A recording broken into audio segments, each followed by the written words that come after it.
Tom McDonald, Here. Anita Matt, Present. Jennifer Finley, Here. Jim Molitor, Here. Carol Langford, Len Tucci, Here. Bing Matt, Ellie Bundy, she's on her way here, Martin Charlo, Present. Mike Dawson, James Steele Senior.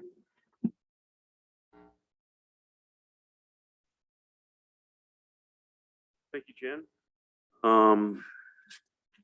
We have a special guest here this morning, so could I ask Mike McKelvey to lead us in a prayer this morning?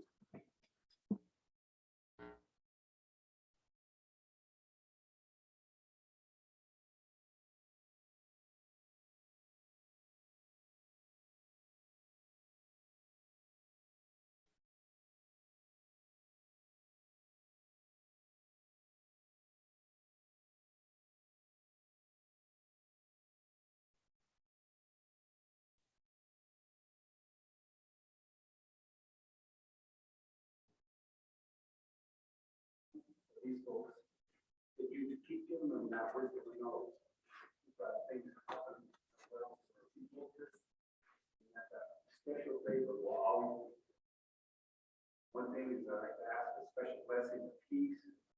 And here, when people come here, they will be, comfort. There will be no anger or bitterness. There will be a good thing that happens here. Whoever comes in, you will work a great work. We want to thank you. Gosh, you are most precious. Amen.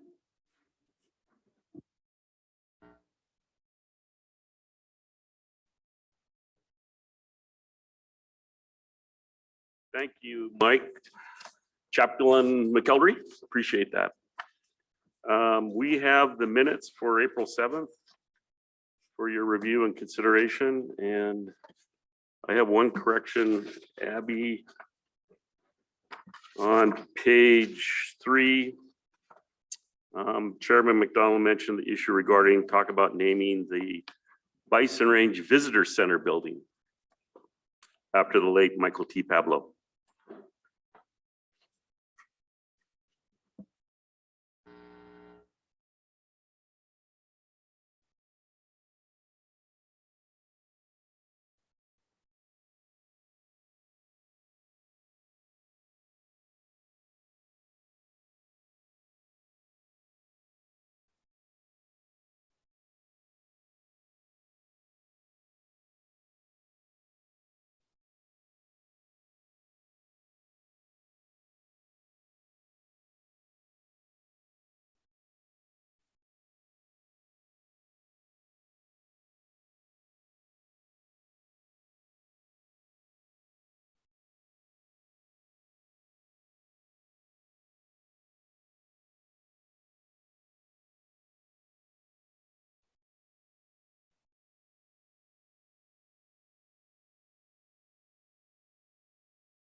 Go ahead, Nita.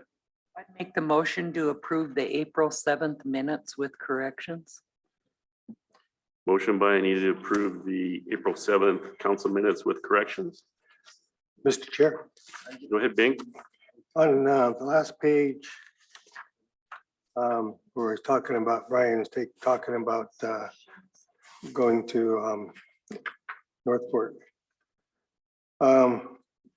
Is that okay if we take out the, what Carol suggested that, that expenses for my wife be paid out of there? I don't think it'd be a good idea to put that in there. Len's one that did it, so.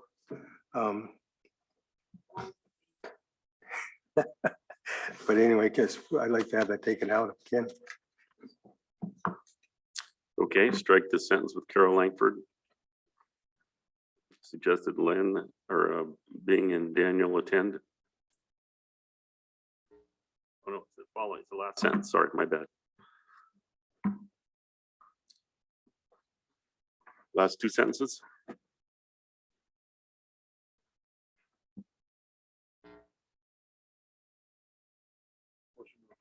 Minutes from April 7th.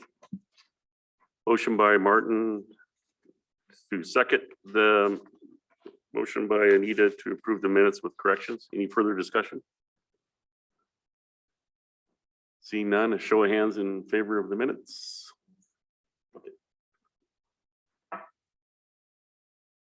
Okay, 1, 2, 3, 4, 6, 7, 4, 1 abstention.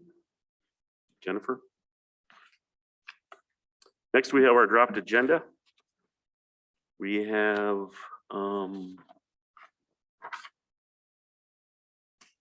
2 walk-ins. Is there any other additions to the agenda?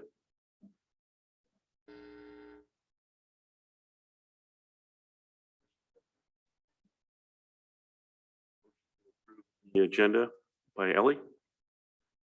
Second by Martin. Oh, I was Anita, but Oh. I think I'll add something in open, please.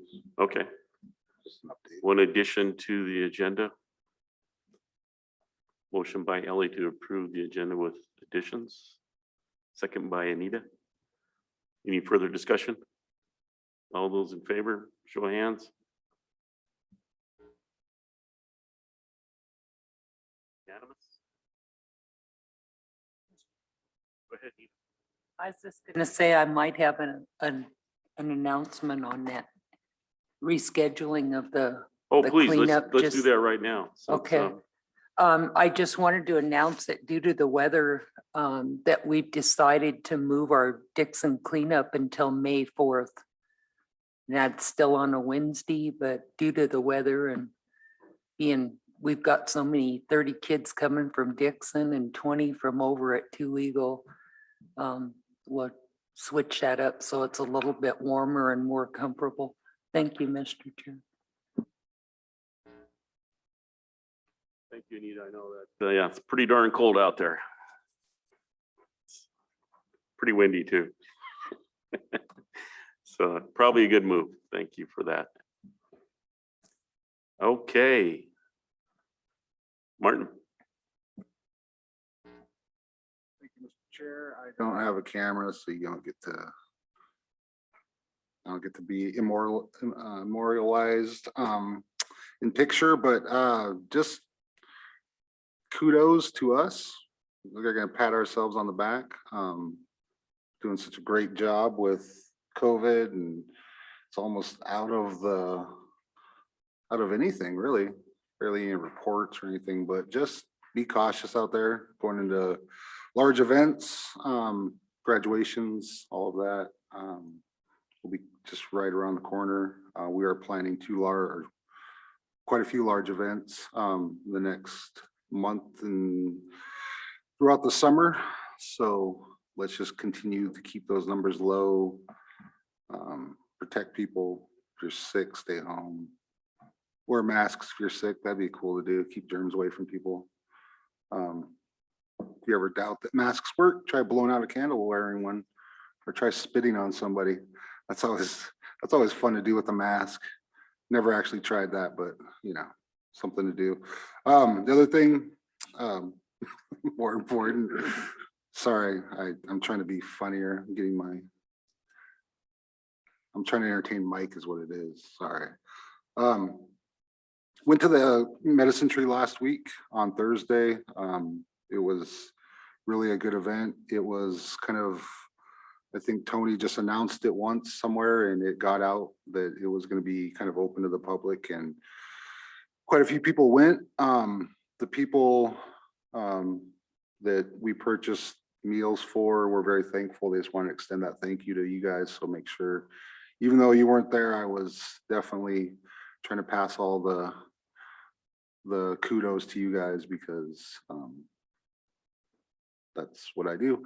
And so in Kusum went to Pizza Hut and paid for their meals, and the staff there were all great. I think I'm gonna use the first thank you notes that I got and send it to them because they were great to all the people and very accommodating. So that's something that I hope, next time, in the spring or the fall, I'm sorry, when we go again, council will just take the day and we can go down and attend that as a group. Or again, like I've always, the history of that area isn't lost on me. So it'd be really cool to like actually conduct, because we have the capability. We could do a meeting from anywhere. Conduct a meeting down in the Bitterroot somewhere. Stevensville will be cool. Just somewhere in that area.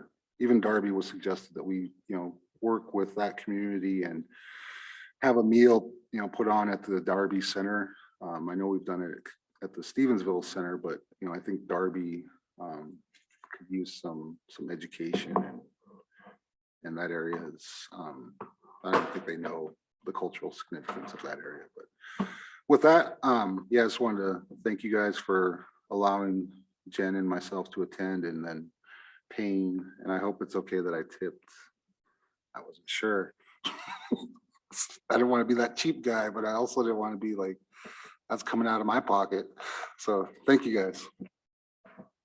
Limps Martin and Jennifer for going and speaking and saying good words. So want to thank you for doing that. And I think, I know for myself, I would have loved to have gone, and I think it's a good idea to, if we can, plan around that and allow everybody to attend.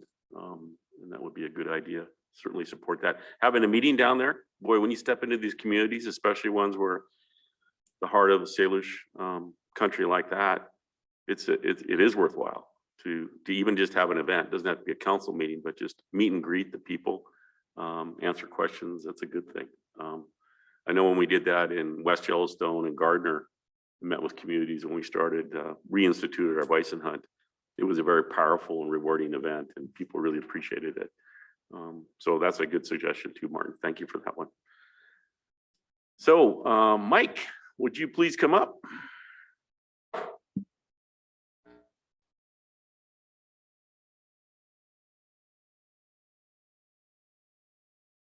Just push the button on one of them, red light comes on. All right. My name's Mike McElvering. I'm here I've talked to you about our the NCA chaplains, the Native Nations Chaplaincy Alliance. Okay, good. And we did get a letter of resolution to recognize who we are. We're trying to raise up chaplains in Indian country. It's a new core group. It's a nonprofit, and some of you have already heard about it from previous meetings, and some maybe not. Right now, we've been training up chaplains over by Fort Peck, Fort Belknap, Rocky Boy, Crow. There's a few over there. We're trying to raise up a bunch because this here is where we're stationed out of here. So right now I was sitting there and I was going through, and I get it. When you sit there and go to a scene as a chaplain, people need to know who you are, or you just kind of just don't, I'm here, kind of thing. It could have been, I have done this at traffic accidents, at doing death notices, or been in traumatic incidents where a chaplain is needed for families. So, and in that process, I was a police chaplain for a while here, and due to the circumstances, things had changed. But I changed this placard for my car and put it the Confederated Salish and Kootenai Tribes NCA chaplain, where, but I need that permission to do this as a representative of our tribe here, because we have several other chaplains here on the reservation. We're going through another training next month. There'll be most likely another 8 to 10 chaplains trained up here on the reservation. We got a few that have already been trained here. Bing's wife, my good friend Jimmy. But just to help support our spiritual community, other churches here. Not only getting the resolution here, getting your permission, and I wanted to say almost that blessing, but just support for our program. I'm here to ask if it's okay to still have Confederated Salish and Kootenai tribes and Chaplain as a representative here. I don't want to misrepresent what we're doing here. I have other placards that has our logo, and it has Enka Chaplain with its phone number. But this here helps out when I got other chaplains to come and do work here as a Enka Chaplain, Native Nation Chaplaincy Alliance Chaplain, that they can put this on a vehicle. I'm going to try to be more, I want to talk to some of our other entities here, like fire, and them to be part of fire and be at the locations. Because sometimes some of those folks, they have a hard time. So it's to be there, but it's to get their permission to do that. So it's a vision and a goal to do more. But again, I'm here to ask permission if it's all right as a representative of the Inca chaplains, having the words Confederated Salish and Kootenai tribes, because I'll be using this to go to the other reservations. So that is my request. Thank you, Mike. I know Mike, when he retired as a game warden for us, and he's our unofficial chaplain. And knowing that you represent all the denominations of the Valley and you're so inclusive, that's very rewarding in recruiting people. And you're a tribal member, you're a volunteer, and you're working. I've never heard any negative things. So I know I'm supportive of that. I don't know how the rest of the council feels about it. Mr. Chair. Go ahead, Anita. Just real quickly, I'm in full support of it. I think that we need all the prayers that we can get continually. And I know they used to come in on Fridays and pray for all of us in the membership, but we need that. We need prayer. So, Yeah, Mike and the group still does that on Fridays here in the council chambers. Ellie? Thank you, Mr. Chair. I'm in full support as well. I also know Mike and really appreciate your effort in this regard and fully support you in that. Carol? Yeah, I'm in support also, Mike, and then invite you to the Lake County Drug Court. When we have a graduation or something, it would be nice to have a prayer, and there's some coming up, and leave me your card or your number and all. I do I'll have, matter of invite fact, I you do in. have some cards with me. Isn't that guy a chaplain too? I'll give it to her, I guess. Jimmy?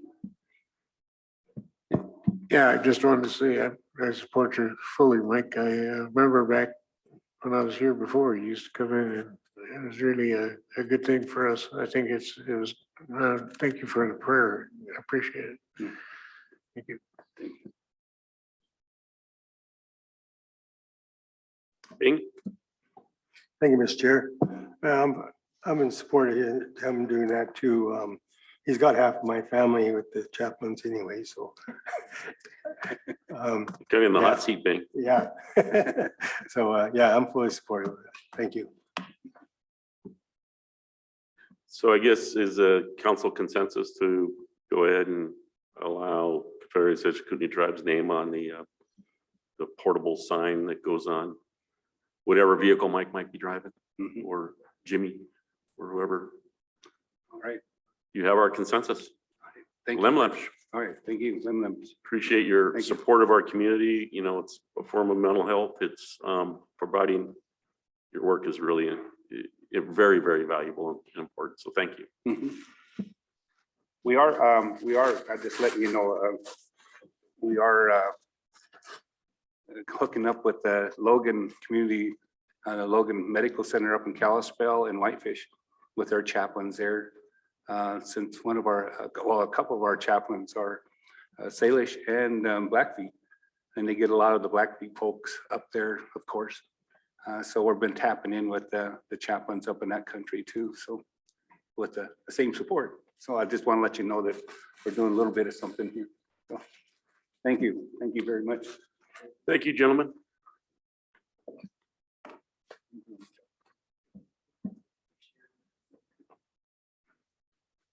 Thank you. Okay, next we have Tony Isbell. Tony, welcome. Come on up.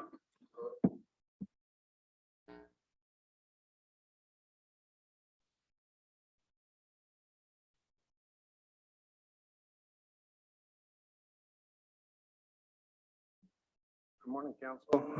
My name's Tony Isbell. I didn't expect to be here this morning. I was told I needed to come down to this building to try to put, to ask for permission to put political signs on tribal property. And just so happens you guys are meeting this morning. So I'm not really dressed for the occasion. I'm on my way to work construction. So that's why I kind of dressed down a little bit.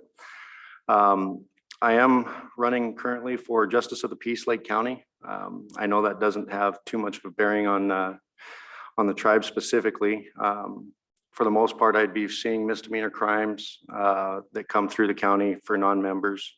The biggest interaction that I could see happening is I would be arraigning the initial appearances for any felony crimes that come through Lake County Court. I am here today to ask for your permission to put my signs for my endorsement for Justice of the Peace on tribal lands. I can get into a little bit of my background and what it is exactly that I'm running for, so that way you guys know exactly what it is I stand for and what I've done in the past in this community specifically. Currently, I am a Polson City Council member. I am Ward 2 up in Polson. I don't know, I haven't been down here too much because my time has been very limited with my other businesses that I operate. I have tried to have Polson City's manager that we just hired, Mr. Ed Meese. I've been encouraging him to come down here. I've been really wanting to see more projects in combination with Polson and the tribe. One of the big things that I was pushing for a little while back, I don't even know if you guys had heard, but walkability in Polson was something that I was really pushing for children to get to schools a little bit easier. Our roads and sidewalks are not quite up to par in my standards. So that's a little bit of what I've done with the city of Polson. A little bit of background from me is I did about 12 years of law enforcement altogether. This last year in January, I actually retired from the Montana Highway Patrol.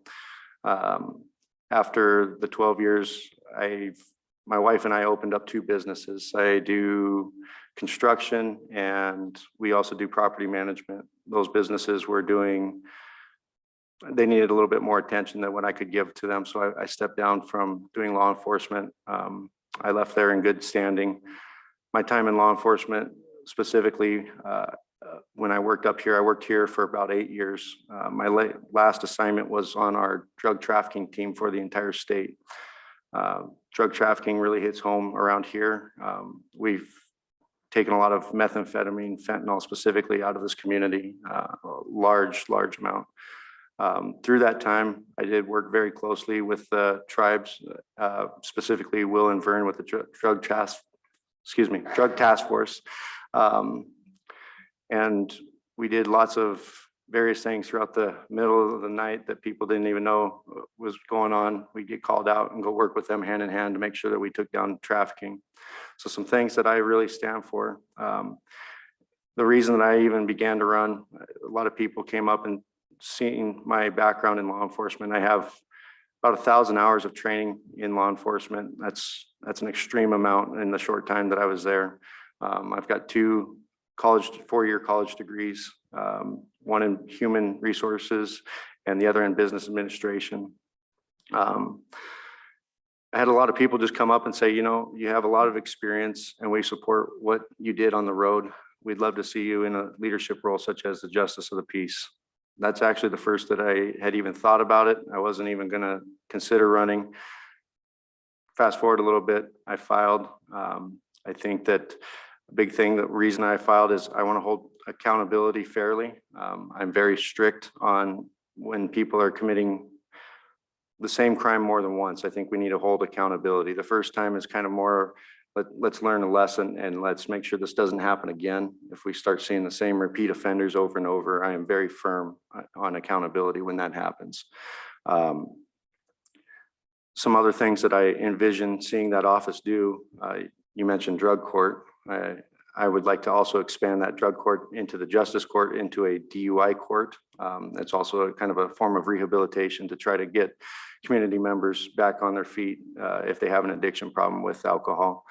I also want to, with the jail situation in Lake County that I'm sure everyone is aware of, I want to try to help alleviate some of that issues. I'm going to really push very hard for community service so that people don't have to get jail time. We're going to be pushing for a very strong community service program.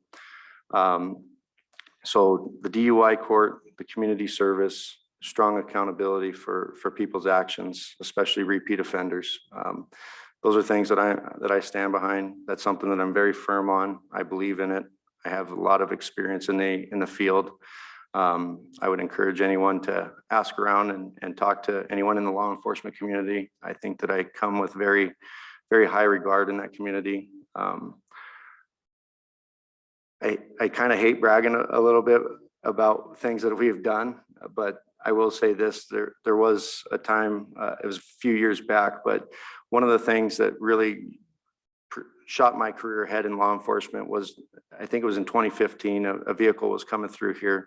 It did contain 88 pounds of cocaine in a hidden compartment. Just from a simple traffic stop for a minor traffic violation, I stopped that vehicle and just saw some criminal behaviors and activities that led me to bringing a canine on scene. The canine sniffed at the vehicle and I located an aftermarket compartment that had 88 pounds of cocaine coming through our community. So that was about a street value of about $8 million that was tied to cartel members going directly to the Hells Angels motorcycle gang. So, I mean, that was some major trafficking activities happening right here in our community that we, luckily, I was in the right place at the right time, was able to stop that. So, I mean, just to give you an idea of things that I have done, I've worked trafficking at the highest levels, and I've worked really, really tirelessly to try to help the drug situation that's going on in this community specifically.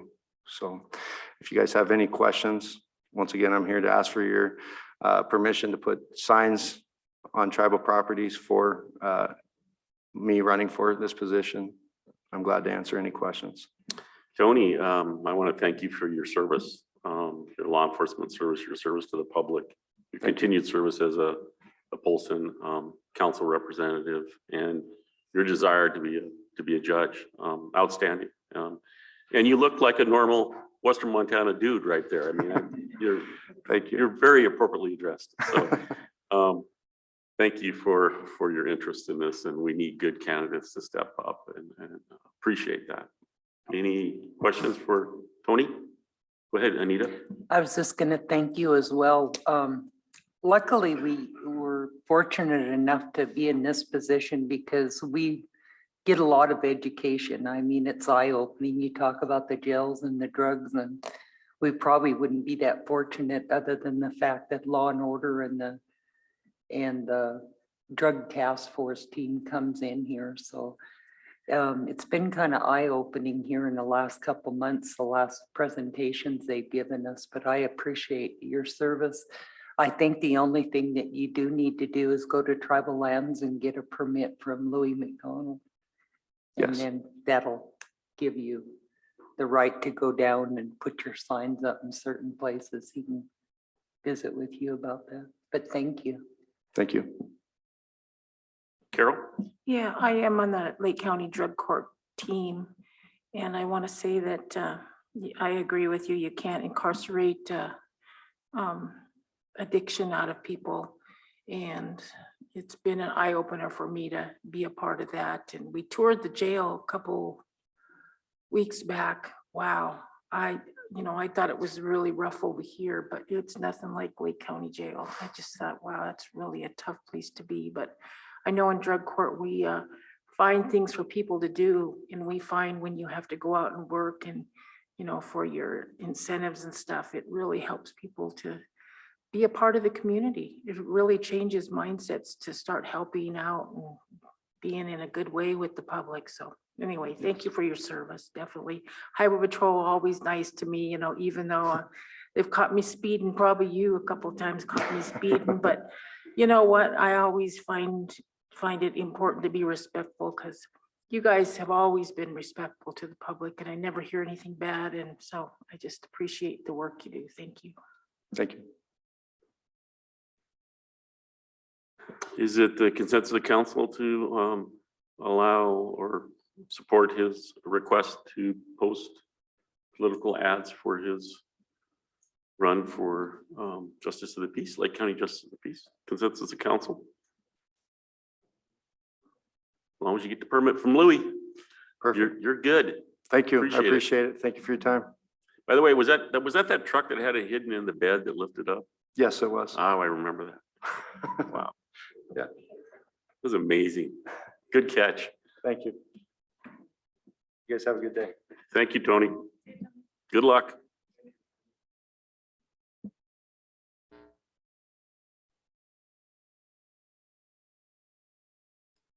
Okay, is Monica online or she's coming in? Okay.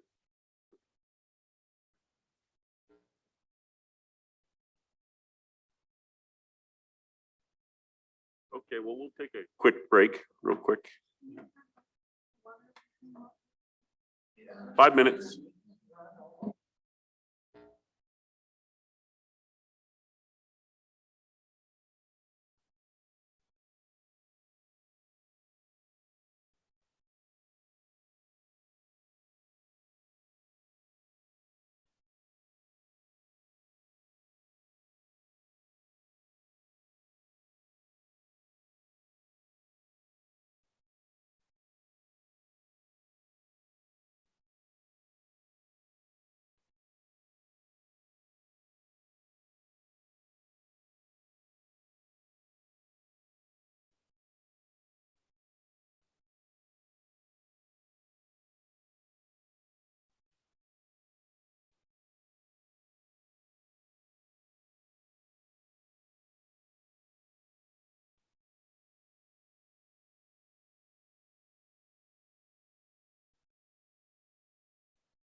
Okay, we'll come back into session after our break, and good morning.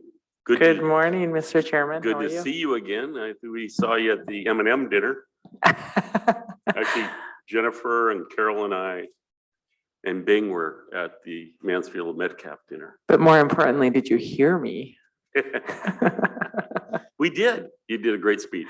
Oh, thank you. Yeah, it was great to see you there. Thanks. Yes. Well, good morning. Good morning. Good morning. Thank you. Thank you, everyone, for having me up here. I'm Monica Trinnell, running for Montana's new congressional seat here in Western Montana, which, as most of you know, is 15 and a half counties. It's basically Glacier and part of Ponderay. It doesn't follow the Blackfoot reservation line. It goes down and picks up Valier and then comes up, and then it kind of wraps around in a C and goes down to Gallatin County. So it includes Glacier and Yellowstone National Parks, and it includes the Blackfoot Reservation and then the CSKT. So really I'm here today following on my visit last fall, and I came and met with you all when I ran for the Public Service Commission in 2020, and that race was in 7 of the 16 counties that make up this new district. You know, I outperformed every other Democrat in Montana, but we have a high hill to climb now. So what I really want to do by showing up here today is tell you with my actions that what's important to me is to have a relationship. There are lots and lots of issues across Montana facing our tribes. And I want to be a partner with you in Congress and help your voice be amplified and heard. And so I think that relationship has to start now and, you know, will happen over time. I grew up in Eastern Montana. I went to grade school at St. Libre in Ashland. I was the only white kid in my class and took Cheyenne in first grade. And I was asking someone, why was I taking Cheyenne in the 1970s? Like, what was happening that we were, you know, that the language was being taught, and what, you know, kind of what phase were we in? And so I was really interested to learn of the long-term relationships that the federal government has had with the tribes and where we are now. And so, you know, really, I want to be a good partner to you. And I want to have a good relationship. I want you to know, call me, and let's work together to address the enormous problems that we have. So no agenda. I didn't come here to present or, you know, speechify. I came here to ask and to learn. And so that's why I'm here, and would certainly welcome your support in this race. It will be a hard one, but it's definitely winnable. And I think as we understand and develop what it means to have democracy on the ground, I know that's a process that you all are going through in your own way too. And that's an ongoing struggle.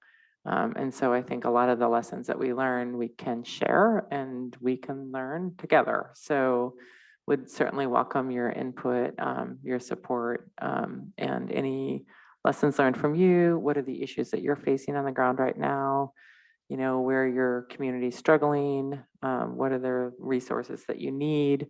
What do you most look for and want from your representative in Congress? And how can I be there for you? What can I do for you is my question.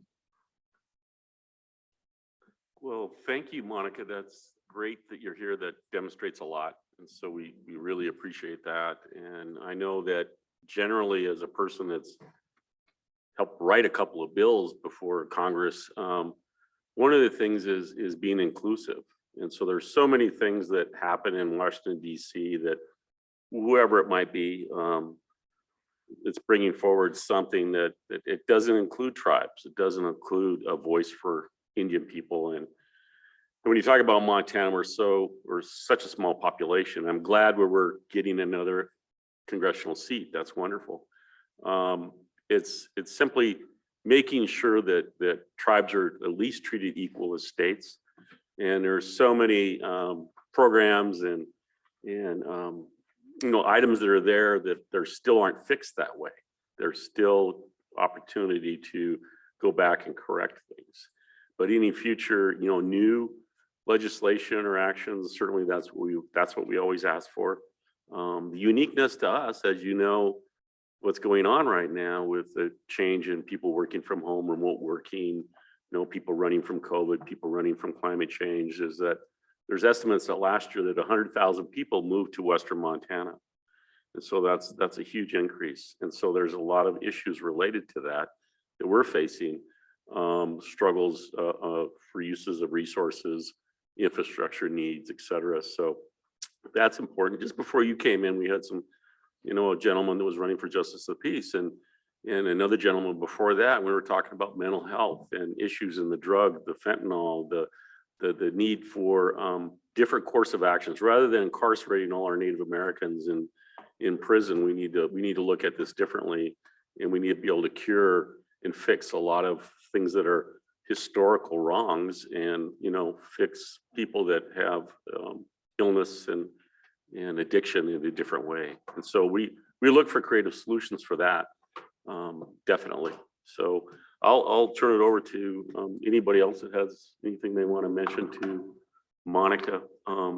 Mr. Chairman, too, I think on the issue of sort of the mental health, and when we met with the Blackfeet Tribal Council, they also identified that as really a core issue that has to be addressed. And I thought the really compelling part of that conversation was the intergenerational, issues with addiction and, sort of the ongoing processes that have to be addressed. And then just practically too, another question another issue that when you talked about people working from home and sort of the change of the pandemic, broadband and connectivity.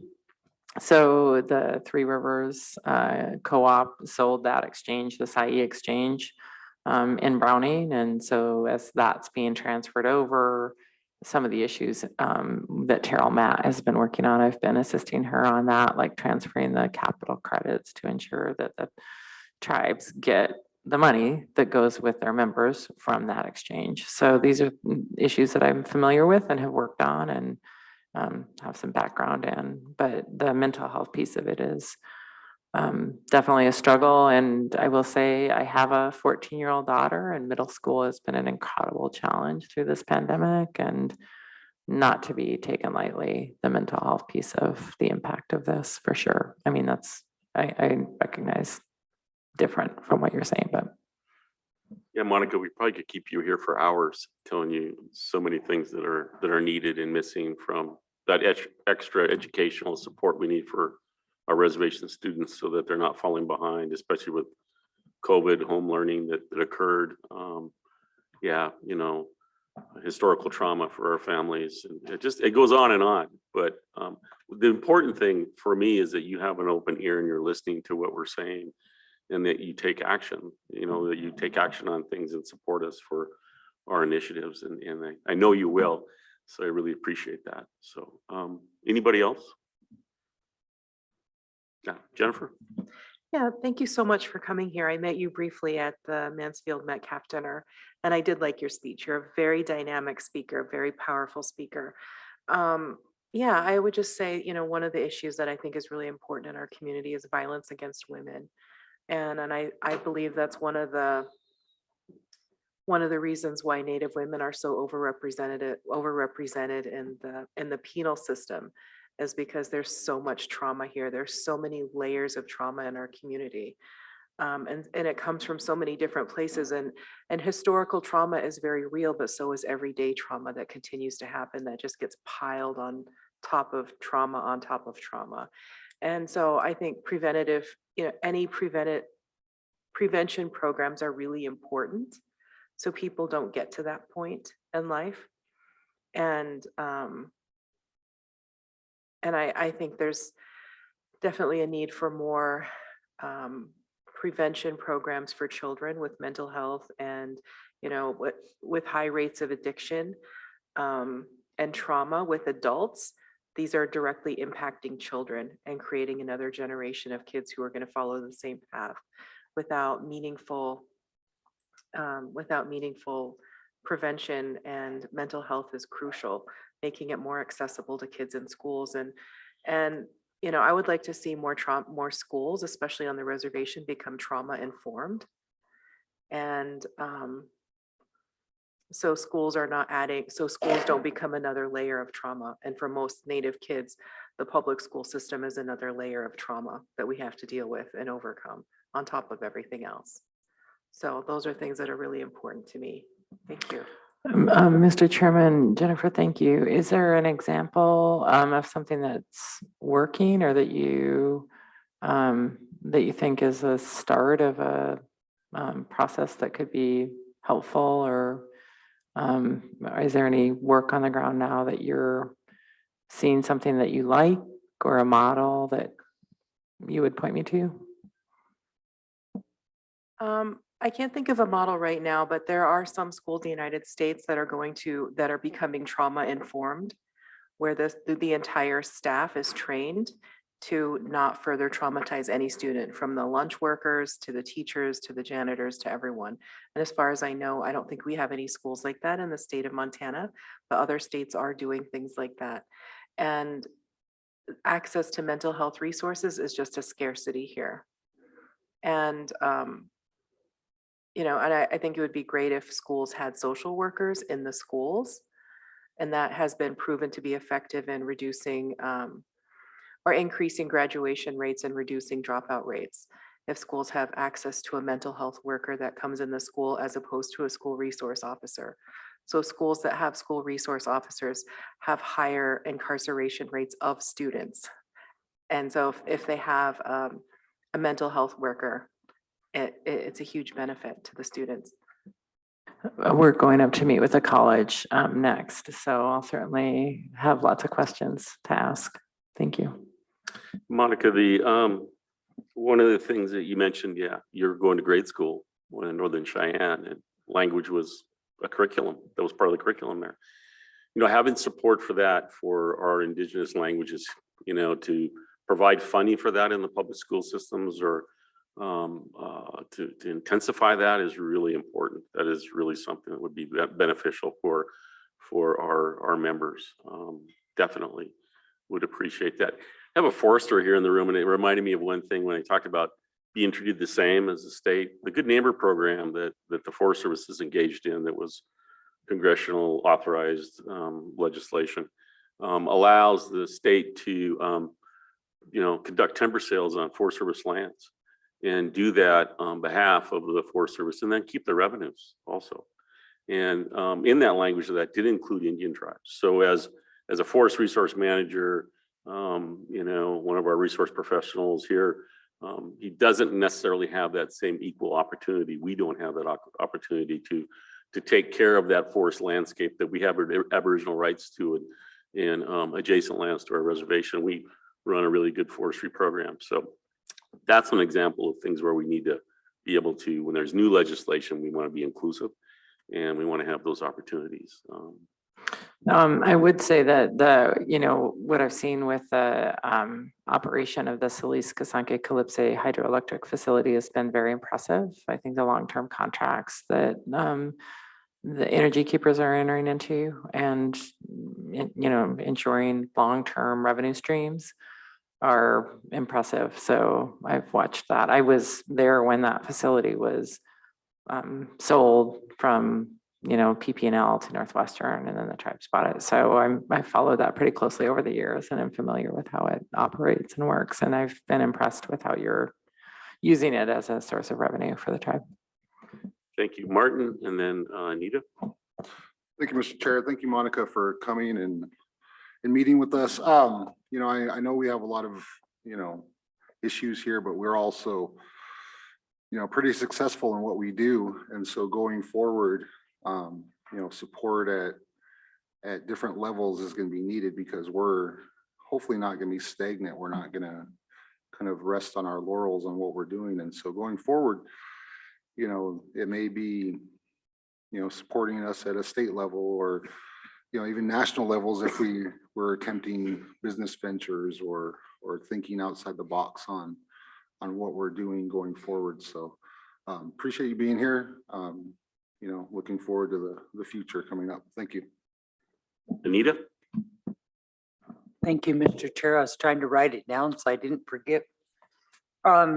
Just a couple issues, and right before you got here, we also talking about mental health, but we've also got drug issues. Yeah, with the cartel and the drugs that have been coming in. I'm hoping that, you know, that we can get the support and the funding needed for all agencies to cooperate and try to get these drugs out of here, because that's a big issue everywhere, not just on the reservations, but everywhere. So that's one that I see. And the other one is in support of ag.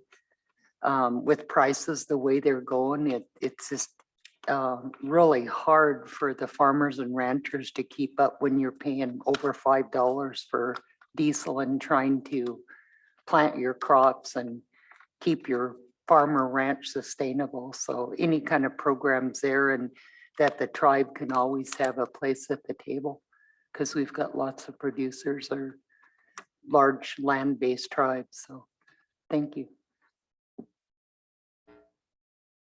Mr. Chairman, are you satisfied with the opioid settlement, or what is the CSKT's position been with respect to where that is? It's still a work in process right now. So, yeah, I mean, it's certainly better than nothing. So it's there, and we're still working on part of it. So, we hope to be able to use that funding for very important work here on the reservation. So that's really important. But yeah, I don't even know how to even talk about that one. We could go for a long time, but Bing, go ahead. Thank you, Mr. Chair. Monica, it's good to see you again. Last time I seen you, you were smiling when I walked out the door and shook your hand. Walked in, you're still smiling. So that's good. Good to see you. But just you know, follow up on drug issues there, and it's good to hear that you're, you know, with doing drugs from the north of Browning clear down to the south down in Lame Deer down there. I've got some granddaughters that live down there, you know, and there's a lot. They come back home here and they'll tell me what's going on down there. There's a lot of that going there too. So wherever you go, it's here. And we had the drug task force come in here a week or so ago and tell us how bad they were here right on at our home here, you know, and it's scary to hear the amount of drugs that are here, you know, and to hear that the young people that in Browning that OD'd up there and lost their lives up there here a couple, 3 weeks ago, you know, it's really disheartening to hear all that, you know, and I don't know how we could do that, but one of these days, I just hope we can get the handle on that stuff and then get it out of here completely, you know, but it's like the drug task force said, you know, when you just get one, next thing you know, there comes another one up the road, you know, so it's pretty hard to deal with this, you know, and it's, you know, it's to listen to what you had to say down there in Helena, or down there, you know, listen to you, how your talk when I was really, you could tell it was coming from your heart, you know, and you meant what you were saying. So it was good to hear you down there to make that speech. But I want to wish you all the luck in the world, you know, and more power to you.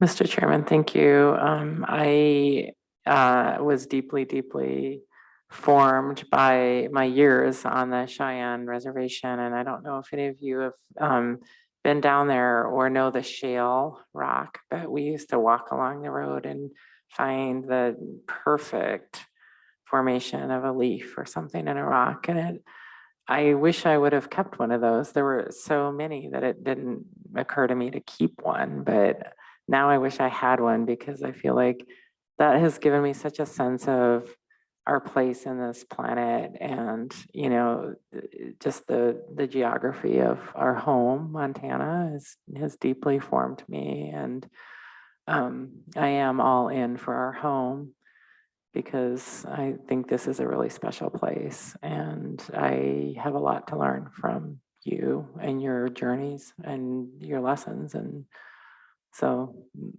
the older I get, the less I know, as my kids tell me.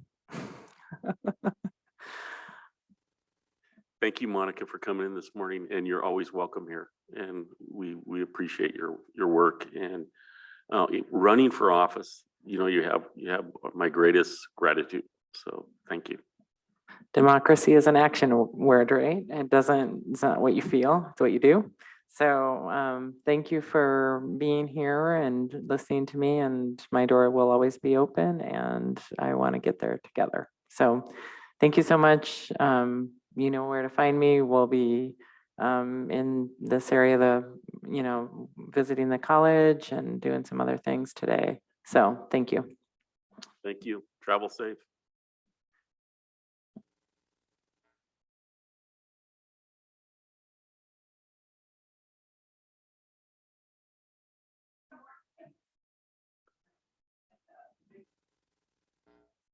I know. That's Mother Nature.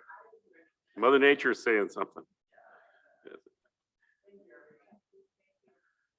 Okay, next we have John Wheeler, which is going to be Joe Dergalo. Esquex, Mr. Chairman, Tribal Council. Thank you for your time. I have Dr. Pitts in here with me twisting my arm, so I'll be brief. We have an opportunity to apply for some funding through the Rocky Mountain Tribal Leaders to provide some additional advertising promotional activities for the COVID-19 vaccination. So we are asking for a resolution to allow us to apply for that funding. It's $25,000. We intend to work closely with tribal education. Michelle has indicated an interest and maybe some ideas on how we might best utilize that funding. So the request is a approval of a resolution to allow us to apply for grant funding for vaccination promotion. Any questions for Joe? Seeing none, I would entertain a motion. Motion by Bing to approve the resolution supporting the submission of the Rocky Mountain Tribal Leaders Council COVID-19 Vaccine Promotion Fund application. Second by Jimmy. Any further discussion? Seeing none, all those in favor, show of hands.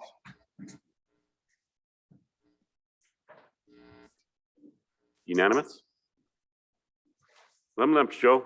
Thank you all. Have a good afternoon. You bet, you too. Steve, come on up. Good morning. Yeah. I know, I haven't seen you in a long time, cousin. Ah. You kind of thin there, buddy. What's going on?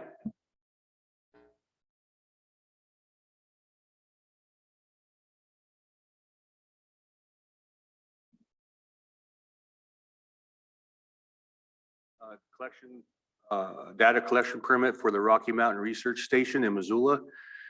Every year they send a notice that they'd like to come on to the reservation, and they have what's similar to our continuous forest inventory plots. They have 100 plots within the reservation boundaries that they visit, and they do about 10% of those every year.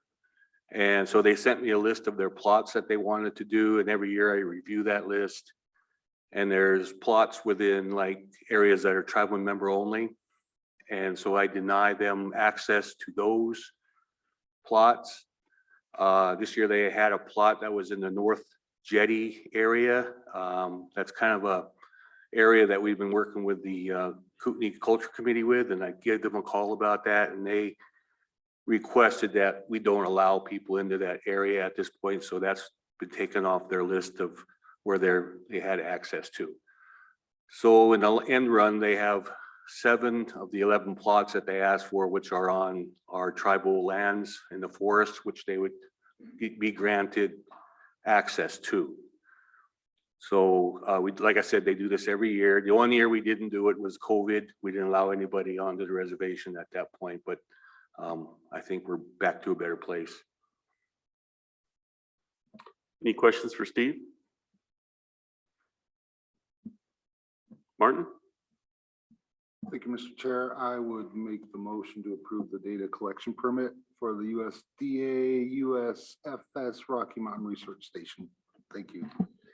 Motion by Martin to approve the data collection permit for the USDA US Forest Service Rocky Mountain Research Station, seconded by Anita. Any further discussion? Seeing none, all those in support, show of hands.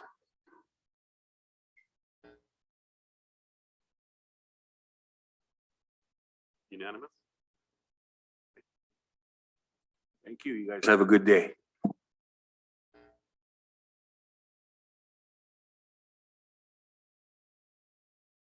Would you mind putting a mask on so I can recognize you? Oh, good job.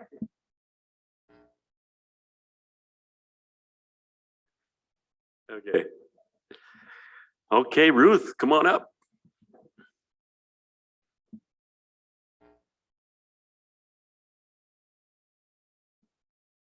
Great, good to see you.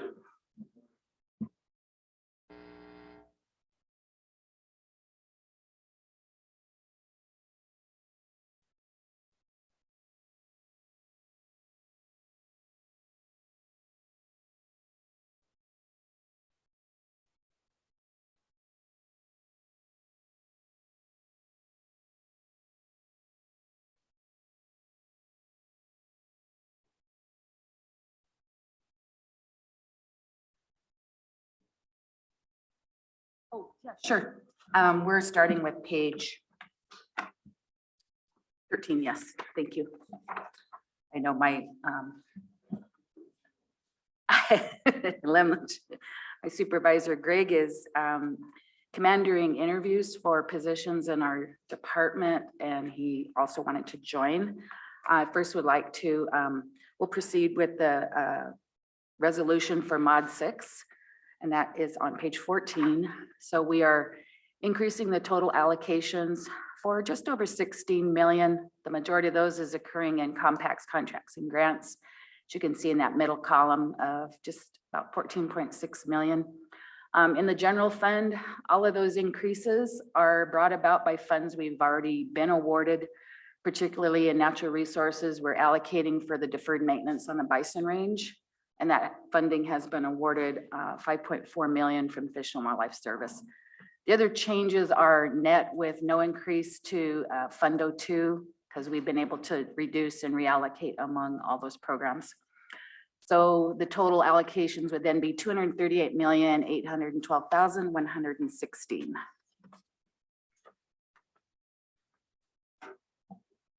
Go ahead, Carol. Motion to approve the resolution. Modification 6 for fiscal year 2022. Motion by Carol to approve the resolution approving modification 6 to the fiscal year 2022. Martin? Thank you, Mr. Chair. I just want to thank Greg and the team for all the hard work they did for the per capita distribution last week. I didn't get any calls. The first issues I heard was from you yesterday, so obviously it wasn't that big of an issue. So Ruth and all the data you gather as well, you know, down through enrollment and your side, definitely extend that thank you. So I think other people were going to make the second, but I'll steal it if they don't mind. No, Ellie made the motion to second Carol's motion to approve the resolution approving the modification 6 to the fiscal year 2022 total budget allocations for the general fund, dedicated trust, compacts, grants, and contracts, water compact, and settlement funds. Any further discussion? Seeing none, all those in favor, show of hands.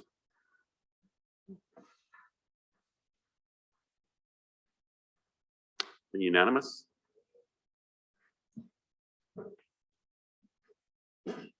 All right, thank you, Council. Mr. Chairman, before we go into the discussion, beginning on page 17 of the 23 revenue report. Just want to kind of backtrack a little bit.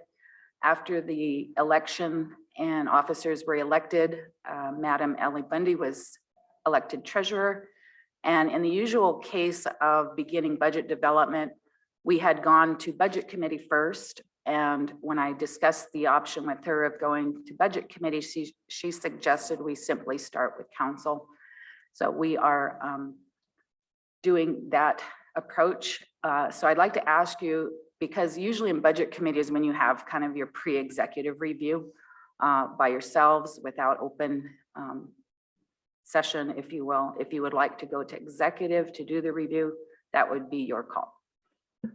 I think that's a good recommendation to go in executive. So, Okay. Councilman